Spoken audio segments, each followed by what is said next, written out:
I decided to revisit the circuit. I added a heatsink and I changed to an IRLZ44,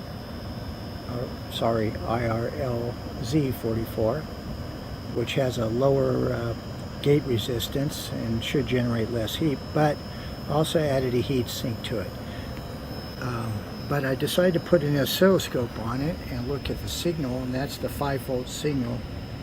And you see that little step there, so there is some issues, and that translates over also to the, or rather is affected by the output, the source and drain.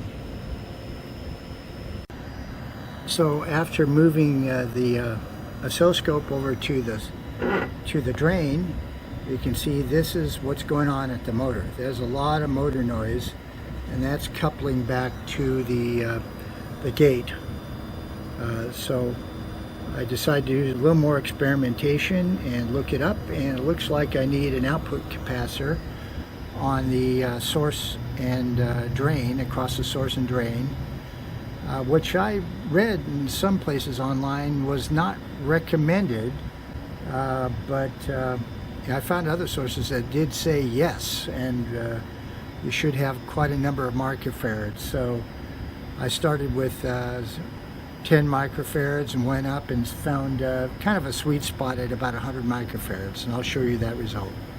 So you can see I threw a 100 microfarad 63 volt cap, which is too big. It's, in fact, its height is lower than the heat sink, so it'll work well in the circuit, and it's pretty compact.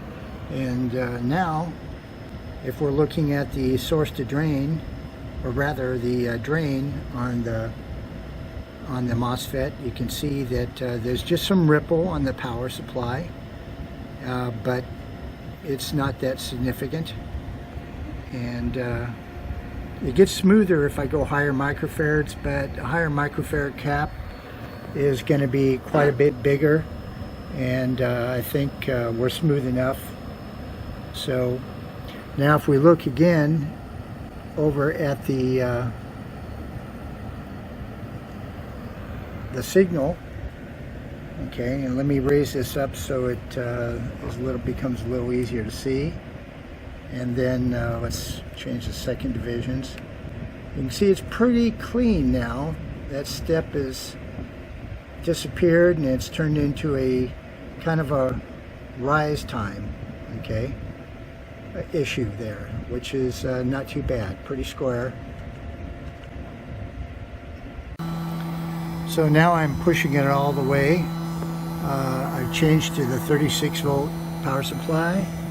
Got the cap on there on the output, and looking at the square wave here, I've pushed it up to S900, which is pretty close to the end of the resolution of the Arduino Nano output at 255 levels. So it's almost a solid line. After this, somewhere around 990 becomes a solid 5 volt line instead of PWM. But below that, below 990 or so, it's still got PWM going, and the motor runs much faster with that cap on it. Without it, it runs significantly slower because there's so much back EMF generated by the motor. That's not probably good for the circuit as well. I'm sure that power MOSFET with all those spikes is going to eventually fail. But now, with the much smoother output on the drain, the motor runs faster, and there's a lot less issues with voltage potential failure of the MOSFET. Everything runs cool, including the MOSFET. The cap seems to handle it well. It's 63 volts, which is almost double the 36 volts. So I think we're done with the circuit, and we can move on to board layout.